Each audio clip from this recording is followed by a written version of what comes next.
Hello, I'm Jake. Welcome to my channel. In today's video, we would be discussing about renting a new house in Canada for new immigrants. And this decision needs a lot of planning and information. So I would be sharing with you all the information based on my research and knowledge and experience here in Toronto, where I live in Canada. Now let's talk about the types of accommodation which are available in Canada. There are mainly 4 types of accommodation which are available here: condos, apartments, individual houses, detached houses, and the basement. So let's have a look at all of them and their rentals.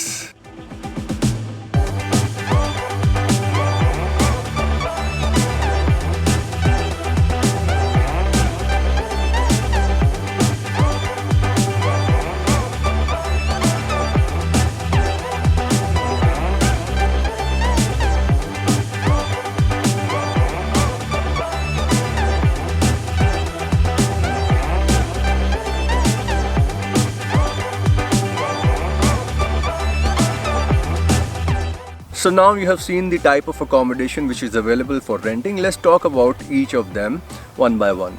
Starting with condos and apartments. So let's start with the first one, condos. Condos are basically individual units. They are owned by individual owner who would be your landlord. Condos are all modern, up-to-date, equipped with the steel appliances, hardwood flooring. There could be a beautiful color theme on wall. The kitchen could be a different theme. Basically, they keep it very well decorated and up to date, as they want to quickly rent it out in the market. And you will have your laundry inside your condo itself. You don't have to go out for it. There would be a fully functional gym, indoor, outdoor swimming pool, a separate party hall, barbecue, parking. All these facilities are included in a condo setting. Now when it comes to an apartment, apartments are basically units which are collectively owned by one single entity, a corporation, a company. And they might not be as fancy as a condo, but they are good and very, very well organized. Even some of the newer apartment establishments, they offer all these facilities like a functional gym and pools and parking. Yes, in an apartment setting, the laundry would be a common laundry area in the complex. It might not be in your apartment. So these are basically some of the cosmetic differences, you can call them. But one key difference between an apartment and a condo can actually influence your decision in which one you would rent. In the condo, the maintenance is done by your landlord. Now, if you have a leaking tap or a flush which is not working, your point of contact is always your landlord. Now at that particular moment, your landlord might not be available. He could be busy or could be traveling for business or anything, So the responsibility for fixing that leaking tap falls on your shoulder. You are the one who will have to call a plumber. You are the one who will have to pay from your own pocket. So it is a headache when something like that happens. But when it comes to an apartment, since they are owned by a corporation, there would always be an on-site maintenance office. All you have to do is go to the office. There would always be someone to answer your call. Just tell them your problem, and they have on-site maintenance staff who would come, and immediately, in a timely and organized manner, your problem will be resolved. So this is a very big plus factor when it comes to an apartment versus a condo. In condos, you might have to pay a separate HOA fees, the Home Owners Association fees, because they are the one who maintains the common area, the concierge, the gym, the swimming pool, and all those areas.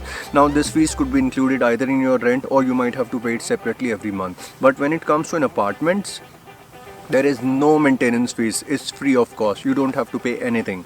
I think for new immigrants, this could be a very good deciding factor which one to choose, a condo or an apartment. Now the decision is obviously in your hand. You are the one who will decide this. Now let's move on to the individual houses. Basically, these are detached individual houses. If you have a big family, if you're coming with your parents and your kids, and then yes, these could be a good option for you.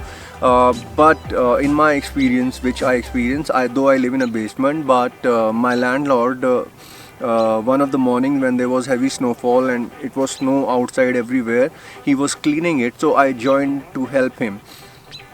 it's a massive task to clean that snow. You need all the tools, you need a motor and all those things just to clean that snow. It took us 2 hours. So if you are ready to go through that grilling process during winters, then yes, individual houses are also a good option, though they are slightly expensive in rent. But if you have a big family, then it makes sense. Now moving on to the most popular and the most economical option for any new immigrant when they come to Canada, the basement. Since we are talking about the basement, so let's just go to my house because I live in the basement. That would be the right place to talk about it. Let's go. Alright, so talking about the basement, basically there are two types of basement for renting. One is a walkout basement and another a walk-in basement. In the walk-in basement, basically what happens is that you enter the basement through the main house entrance and you go into your basement or from the backyard. But in case of a walkout basement where I live, you get your own separate entrance. So I'll just show you what a walkout basement and a separate entrance means. Here on the side of the house there is a small door which goes straight into my basement here.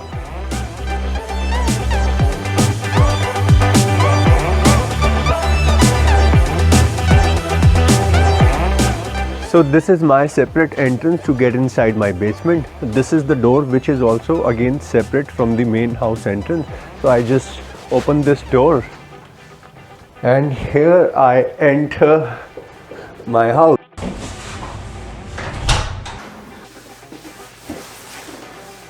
Alright, so you just saw an entrance to my walkout basement house in Toronto. If you want to see what a basement house looks like in detail, I've made an entire video on this showing my entire house in detail. You can check the link right here. Alright, do check out that video. You will get a fair idea what a basement house can look like.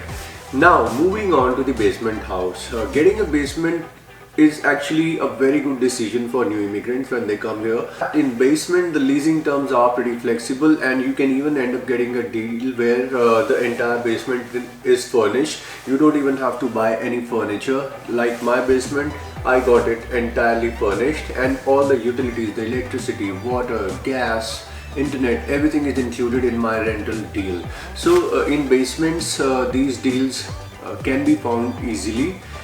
So it will be very beneficial for any new immigrant to get a deal like this. As per my experience, my only advice is that when you're looking for a basement, try and find a new basement, because when me and Demi we started looking for our basement, we saw some very old basements and they were not at all good. The atmosphere was very depressing. Luckily we found this one which is newly built and everything is fresh, because in older basement usually there is a moisture buildup which does not release very fast from the ground and it starts affecting your respiratory system. In the long run it's not good. As I mentioned earlier, in the basement you can get the flexible leasing terms, like you can rent it for 6 months period. You don't really have to make a commitment of one entire year, and after 6 months you can move into an apartment. So now we have discussed all different types of accommodation that are available. Next question which comes to our mind is how to actually go and rent a accommodation. Now there are different ways of it. How we did it, I can share with you. Me and Demi, when we were in India, we started looking for the houses online. We put our requirement on the various Facebook groups, and even there are so many websites on which you can go and actually look for a property, because most of the landlords, they enlist their properties on these websites. Here is a list of all the websites. You can have a look at them and check them yourself. We found our house on kijiji.com. Now, apart from all these websites and online portals, I personally feel a very effective way of finding a house or renting a house in Canada is through real estate agents, because they have a wide collection of houses. They can really narrow down the research based on your requirement. They will do all the footwork. You don't have to do it. They will call you, you go and see the property. If you like it, you can take it. And the best part is that you don't have to pay them anything, because the commission to them will be paid by your landlord. So it's free of cost service for you. I think going through real estate agent would be a very good option in Canada. Next question is that what are the documents which are required? In case of basement, it's very simple. You need your proof of immigration, your landing papers, your passport. But when it comes to a condo or an apartment or a detached individual house, there are particular documents which are relevant and they would be required.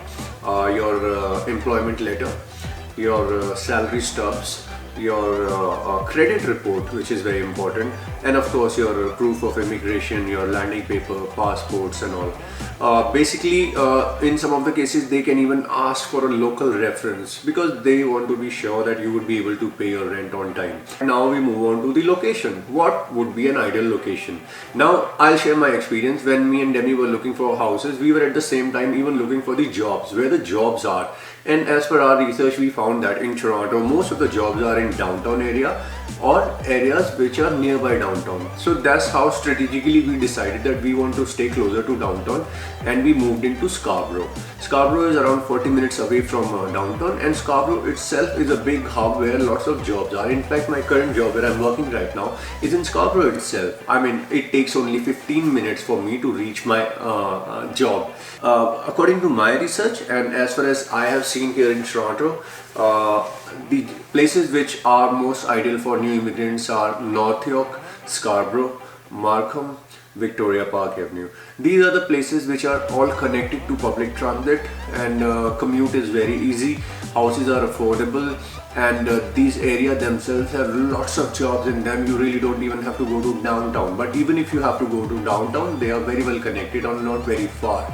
So for these areas, you can do your own research and find out the best available option according to your budget and your requirement. I think I have covered a fair bit of information and shared it with you regarding renting your accommodation, and hopefully you would be able to take a more informed decision on this. If you have any questions or any doubts, you can obviously put them in the comment section and we'll discuss about them in detail. And also, there is a like button on your screen. If you like my video, make sure to thumbs up and subscribe to my channel. Press the bell notification so that always when I make a video, you get a notification. You don't miss any of my videos. Till next time, I love you all and see you soon. Bye.